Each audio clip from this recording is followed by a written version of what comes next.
راځئ چې اوس یو داسې پېښې ته وګورو چې په هغې کې ګلالۍ په ټال زنګي او ټال مونږه د دوو لړونو ټال په ځای باندې یو لړ ټال راغستی دی چې لږ اسان کړو ځان ته.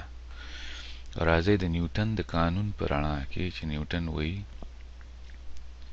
چې ټول ټال زور په یو اړخ کې به د ماس ځله اکسلریشن په هغه اړخ کې برابري. اوس ګلالۍ چې په ټال زنګي راځئ چې د دې خوځښت ټول معلومات خو موږ په یو ځل نشو کولی، نو موږ به داسې وکړو چې دا ټال به دلته دوباره جوړ کړو. دا هغه د ونې څانګه ده کوم پورې چې پړی تړلی دی او دا د ټال پړی دی راځوړند دی او دې پورې بیا ګلالۍ راشي په ټال کې کینی. نو راځئ چې په دې وخت کې ته وګورو چې دا صرف ټال نیغ په نیغه راځوړند دی او ګلالۍ پکې کېناسته، زانګي نه، هسې پکې ناسته ده. نو په دې وخت کې ورته وګورو چې نیوټن قانون څه وایي. د مثال په توګه موږ دا غواړو چې ګلالۍ په دې ټال کې ناسته ده، نو په دې پړي کې دغه وخت کې ټیټوالی څومره دی. نو موږ به دا ووایو دا هغه زوړ کیس دی. ګلالۍ دپاره به موږ دلته یو داغ جوړ کړو، دغه زموږ ګلالۍ شوه. په دې باندې اوس وګورو چې ټول زورونه پې څو دي.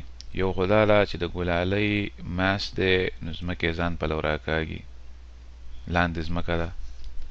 ګلالۍ چې ځمکې نه خپي اوچتې کړي، ځمکې ځان پلو راکاږي، نو دغه ماس ځله اکسلریشن شو.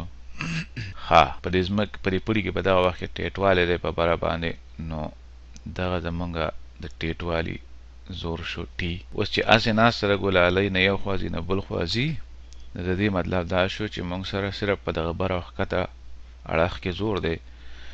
راځئ چې ټینشن په بره اړخ کې واخلو پازیټیو، ام جي په ښکته دی، نو هغه ته به نیګیټیو ووایو او دواړه به جمع کړو.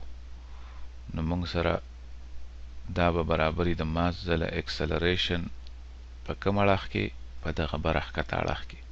او په بره ښکته اړخ کې ګلالۍ نه په بره باندې ځي نه په ښکته ځي، رفتار یې صفر دی. خو د رفتار خبره صرف نه ده، په رفتار کې بدلون اکسلریشن دی، نو رفتار یې صفر دی او صفر پاتې دی، ناسته ده، نو اکسلریشن پکې نشته دی، نو دا اړخ خو زیرو شو. د دې مطلب دا دی چې په دې پړي کې ټیټوالی د ګلالۍ د وزن برابر دی ام جي. نو ګلالۍ که د لسو کالو ده زمونږ د ګلالۍ، نو د دې ماس به یي داسې منظومانه 30 کیلو او د ګریویټیشن اکسلریشن 9.8. خو راځئ چې لسې واخلو، نو دغه پړي کې به ټیټوالی یي داسې 300 نیوټنه. سمه ده. اوس راځئ چې وګورو چې ګلالۍ زانګي، نو په هغه وخت کې به دې پړي کې ټیټوالی څومره یي. سمه ده. راځئ چې دا اوس دې سره پرتله کړو. نو اوس ګلالۍ چې زانګي او دا د دغه ځای نه تېرېږي کوم ځای باندې چې ټال ولاړي، دې ته په انګریزۍ کې مین پوزیشن وایي، یا هغه چې کله هغه نه زانګي نو ټال په دغه ځای باندې ولاړي. د زانګلو دوران کې به هم دا ټال د دغه ځای نه تېرېږي، دا ټال به داسې په بره لاړ شي، بیا به دې پلو لاړ شي، د دې منظومانه ځای نه په بره او ښکته باندې یو عمره ځي. کله چې دا ټال زانګي، ګلالۍ په ټال زانګي، نو په دغه وخت کې دا بیا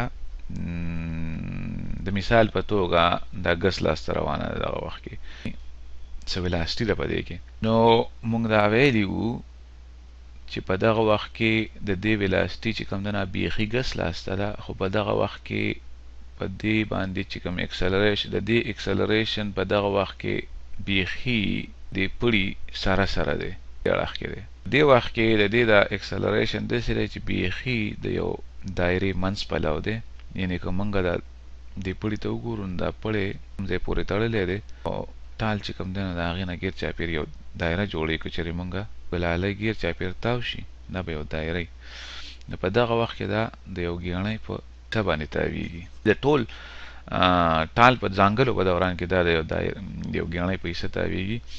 خو خیال وکئ چې په دې وخت کې یو خاص کله چې دا د دې منظومانه ځای نه تېرېږي، د دې ځای نه، یعنې دې ته به موږ A وایو. هغه پوینټ A نه چې تیریږي نو په دغه وخت کې اکسلریشن بیخي د دایرې منځ پیلوي او ویلاسټي چې کوم دی نو هغه بیخي ګس لاسته چې دا شټ پوره شي نو موږ سره بیا دغه اکسلریشن چې کوم دی دا برابري د ویلاسټي طاقت دوه په آر ویشلې. آر څه شی دی؟ دا دغه پړي دوالی دی. نو اکسلریشن موږ ته په دغه ځای باندې معلوم شو. اوس راځئ چې وګورو چې په پړي کې ټیټوالی څومره دی. نو لالی دپاره به بیا دلته موږ یو داغ جوړ کړو او زورونه چې کوم دي یو پې د پړي زور دی په بری راکاږي د پړي ټیټوالی دی، یو پې د ځمکې زور دی چې په ښکته راکاږي. بس نور زورونه نشته. هوا پکې دغه نه اچوي، خنډ نه اچوي، نو هوا پکې نه حسابو. صحیح شو. ټینشن په بره دی نو دا به جمع ولیکو ام جی په ښکته دی، دا به نیګیټیو ولیکو یا منفي به ولیکو. دا برابر شو د ماس ځله اکسلریشن. اوس اکسلریشن شته کله چې ګلالی زانګي او د دغه ځای نه کله چې یې نه زانګل په ځای ناسته وه دلته اکسلریشن نه و. اوس پکې اکسلریشن شته، یعنې ویلاسټي شته او هغه ویلاسټي چې کوم ده د هغې اړخ بدلیږي صرف په دې نقطه باندې. او اکسلریشن موږ وویلې چې برابر دی د دې د رفتار طاقت دوه او په آر ویشلې. آر څه شی دی؟ آر د پړي اوږدوالی دی. یعنې که ګلالی چاپېرتاو شي نو د دې پړي د اوږدوالي په برابر یوه دایره به جوړه شي، یا ګیڼه به جوړه شي، نو آر د پړي اوږدوالی شو. اوس راځئ چې وګورو په پړي کې ټیټوالی څومره دی. نو په پړي کې ټیټوالی اوس چې کوم دی نو هغه د ام جي نه دی برابر، بلکې د هغې نه لږ سیوا دی، دغه دی. اوس موږ وکتلو چې دغه ام جي که ګلالی تقریبا داسې 13 کیلوګرامه ده او جی سره ملټیپلای کړو، جی به موږ دلته د 9.8 په دې باندې 10 والو. 9.8 مطلب دا دی د 10 نه لږ کم دی، خو د 10 به یې والو چې اسانې کړو ځان ته دا حساب کتاب. د ګلالی ماس 13 کیلو دی او داسې وګڼو ګلالی میټره په یو سیکنډ کې دونه رفتار سره زانګي نو 2 طاقت 2 شو، د 2 طاقت 2 شو په آر ویشلې. راځئ دا ټال دونه اوږد دی، د مثال په توګه 2 میټره اوږد دی. څونه شو ټینشن ټیټوالی په پړي کې؟ 313 ځله 2 نو 380 نیوټنه. خیال هم دی په تیر مثال کې مو کتلو چې کله ګلالی نه زانګي او په ځای ناسته ده او په ټال کې پړی راځوړند دی او سیټ پکې تړلی دی، ګلالی پکې ناسته ده. سیټ پکې موږ پکې حساب کړو د ګلالی په دغه ماس کې به ور واچو 300 کیلو 13 کیلو. نو په هغه وخت کې ټینشن صرف د ګلالی د وزن برابر و. پړي کې زور چې کوم دی ټیټوالی هغه د ګلالی د وزن نه زیات پکار دی. ولې؟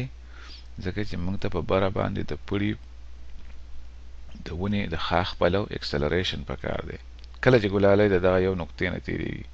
نو دا خبره دا کوم حساب کتاب چې موږ وکړو دا صرف او صرف صحیح دی د دې یو پوینټ دپاره، کله چې ګلالی د دې اکویلیبریم پوزیشن او یا مین پوزیشن نه تېرېږي. کله چې ګلالی د ځای کې نو دا خبرې صحیح نه دي.